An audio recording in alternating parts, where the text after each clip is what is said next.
This is Happy Chaos. This character has been so controversial, so centralizing, and so obnoxious in Guilty Gear Strive that with Strive 2.0's announcement, people got really excited to see him rework to a more reasonable power level. Unfortunately for us, however, he can do this. And this is the situation, right? Already we're seeing the portals coming on through. In this video, I want to go over what type of character Happy Chaos actually is, the changes that Arc System Works tried to make to him in Strive 2.0, and what they actually did to make North American tournaments for the game straight up ban Happy Chaos. Happy Chaos is listed as the shooting archetype, which is not too much of a surprise since his core mechanic is around pulling out this gun. And he has multiple ways of firing the gun. So if he pulls it out using the H button, he can move while firing it. This makes it so he can convert pokes into combos and simultaneously build resource at the same time. Now, in Strive 2.0, he lost the ability to use the gun in the air, but fundamentally, the ability to approach with a gun is still just really good for the ground game. If he pulls it out using his special move, Steady Aim, he can't actually move, but the lock-on happens much faster on this move compared to using the H button. Pulling the gun out with the H button takes almost a full second at 57 frames, where Steady Aim is a bit more than 20 frames faster at 35 frames before the lock-on. This makes Steady Aim a powerful multifaceted tool, both for anti-zoning, but also just for establishing presence. Happy Chaos has attacks that help him zone outside of the gun or help him support zoning. For example, there's Scapegoat. So this is an attack that lets Happy Chaos spend a little bit HP to put a clone of himself on the screen, and Curse, a small ball that he tosses forward. Both attacks reposition him also by moving him backwards while doing something, which leans him more into the defensive side of his playstyle. And finally, he has his resource management special moves. You'll note above his meter that he has 2 special resources. So he has his bullets, which he uses to actually fire the gun. And then he has concentration. So he needs this to actually fire the bullets. And really, the concentration is what lets him activate the hit scan part, as opposed to like actually aiming his projectile, I guess, like everyone else. Anyways, he manages these 2 resources together to execute his game plan. As a character, his normal attacks seem somewhat unimpressive, if anything, but you'd be surprised how actually good these moves are. So first off, you do have to remember that everything he did led into a combo, so even something like 2P could lead into a knockdown, for example. 5K is supposed to be hard to hit, so it's actually a good starter for him, making it a great whip punish tool in some matchups. His 2K was top class, fast, had some low profile, and led into block string and mix-ups. His 2S was a long-reaching low that, again, on block, led into a combo. His 6S was a pretty good, if not a bit belligerent, approach tool, and it was pretty good at chasing opponents. His 6K was mostly whatever as a low, but it helped him access powerful tactics in the past, like wall slumping to continue to build resources favorably. His JS was already a pretty decent jump in, but the threat of it was larger because, again, he can cancel into gun from the air. He also had a cross up and jump D that saw a lot of use as an escape tool. Again, the threat came from being able to fire bullets afterwards. Finally, of course, was the Goomba Stomp, aka J2K. This move launches on hit, making his jump a powerful non-committal option against all sorts of good pokes, like Ram's 5H. Now, you might have noticed I didn't really talk about heavy buttons, so his moveset is smaller than other characters, but thanks to the H button being firing a bullet, all his moves ended up being way better in practice. This made Happy Chaos, who is a strong zoner at a glance, a powerful all-rounder type. His whip punish game was excellent. His jump was excellent. His defense was excellent. His approach was excellent. His retreat was excellent. Just everything he does is really good. His special moves lended well to him retreating, while his normal and his gun made him excellent at neutral and offense. And all this stuff I just talked about is not including the stuff that like actually made him borderline or actually broken when he came out in Strive Season 1. where he could zone the vast majority of the cast with his steady aim gun, or any patch where they nerf all of the other broken characters and they forgot that they made this character Happy Chaos. And here's the thing, they did try to actually nerf this character over the years. It's just that the character concept is so strong that he's usually top tier or close anyway. So what did they actually do to him in Strive 2.0 then? Well, there are two massive changes that immediately balance him quite a bit. So we must return to the H button. So for people who were really paying attention during the combo maker section where I had the original version of Happy Chaos, when you press the H button in the current version of the game, he does this animation, and this was a special move previously, his 236S previously. So now that it's on an H button, not only is it no longer plus on block, it used to be +2, now it's -2. But the H button specifically being this animation has pretty big implications for the characters. So for starters, it's just a hand gun flip, right? So it's not like a sniper rifle or like a bazooka or anything. It might feel like a bazooka when you get hit by him, but you know, it's not. If you recall the explanation about the H button before, because of it now being this gun flip and you have to wait a while before you can actually start shooting bullets. So if I like press the H button, I can't really shoot until it locks on. So this change makes him more adjacent to a mode change character now. So as in he has like no gun mode and then gun mode. So take this 2S poke for example.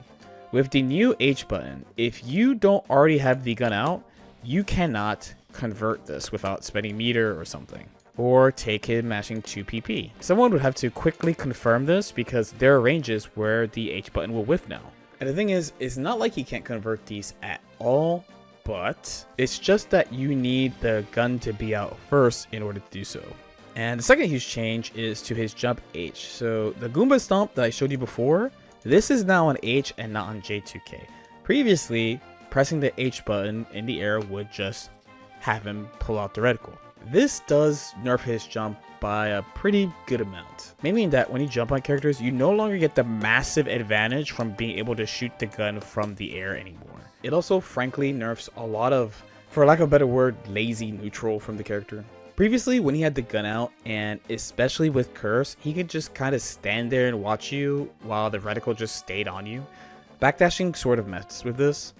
There's a moment from a set I played with Tiger Pop that looks kind of silly, but it's actually my desperate attempt to do something to the reticle while he was aware that, you know, he could just stand there and watch me. It's a funny moment despite how serious this tournament was. You can also shoot while backdashing, which in itself is okay, I guess, but the big problem is that you have to very quickly pick between covering him running at you, chasing him retreating, and reacting to him jumping and pulling out the gun. Especially before J2K got buffed to be the stomp that launches, JH was one of his main approach tools from the air.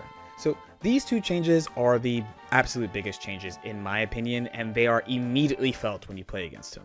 But he does have other pretty important changes to his toolkit as well. Another change came from the Curse Ball. This ball used to go almost full screen, and if you recall, is one of his tools he uses to retreat. When it makes contact, it makes the reticle lock on faster in previous versions.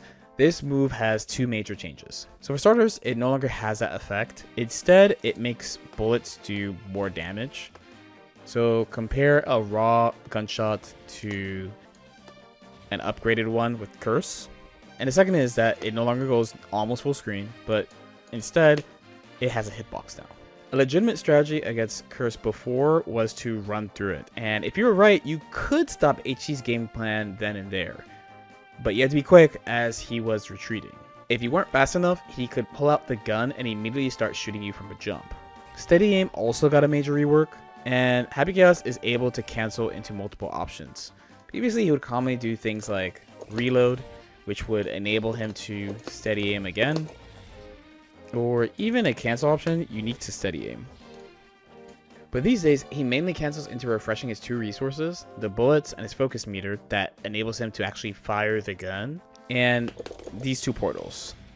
The portals are very important if you've been watching the video the whole time, so we'll come back to these later. I think the vision for Happy Chaos was to reduce the amount of situations where he would get like a big advantage because of his unique mechanic, shooting a gun at you. And they did this by just straight up reducing the amount of points that he can do it in an advantageous way. For example, in the past, I remember asking a lot of other like top players if they specifically had problems anti-airing Happy Chaos, and they were all like, yeah.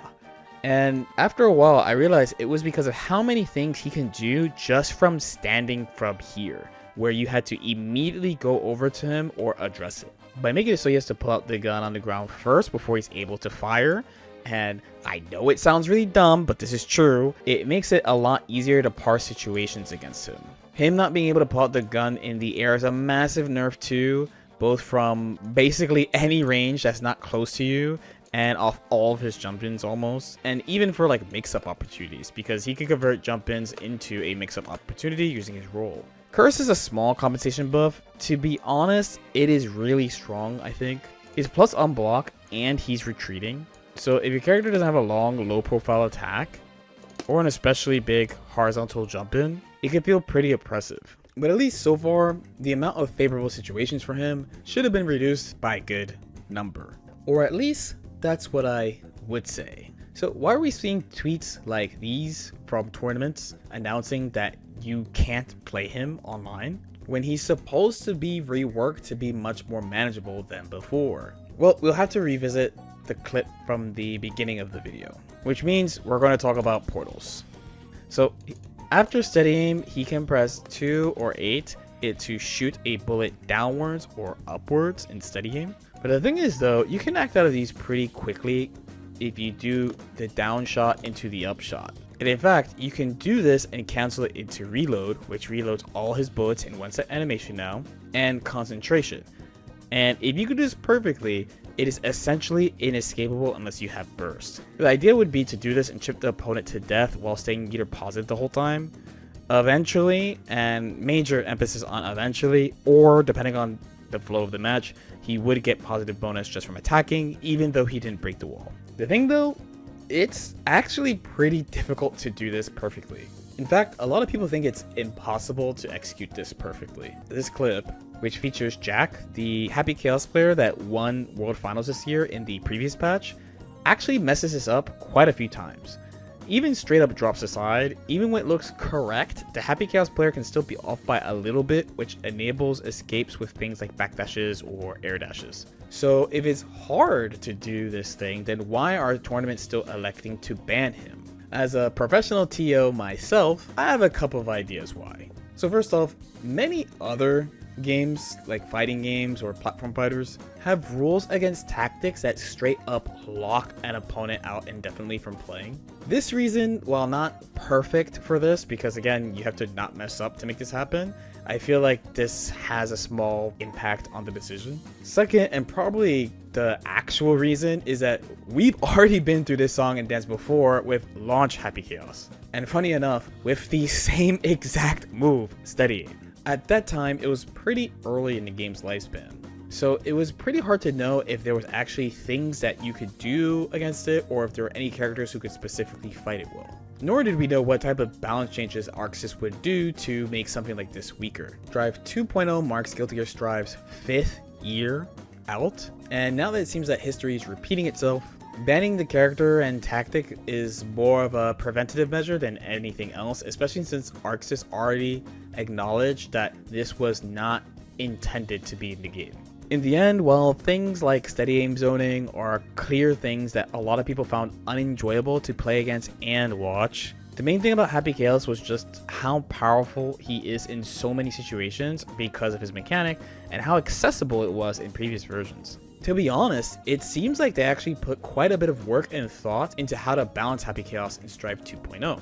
But unfortunately, they fumbled anyway, leading to this short-term ban. Let me know what you guys think though. I have seen a couple of people be like, yo, we should have banned him, you know? I think my main thing is probably that the tactic is legal at EVO Japan. I don't think he should actually be banned, but I do kind of think you should ban the tactic, you know? Again, we've been through this song and dance before. Let me know what you guys think though. As usual, if you have any questions or comments, definitely feel free to leave them in the comment section below. The easiest way to support the channel is to sign up for my Patreon. I do free videos, but also like early videos, and I'm gonna be better about that over there. I also stream most days on Twitch, twitch.tv/LordKnight. And if you don't want to watch on Twitch, I also stream on YouTube at the same time, so you can watch it here too. And we practice, hang out, and also record content for my second channel, LordKnight Chronicles. Finally, if you want any Guild Gear coaching, you could do that over on Medify at medify.gg/LordKnight. Like and subscribe if you guys feel like it, and I'll see y'all next time. Peace out.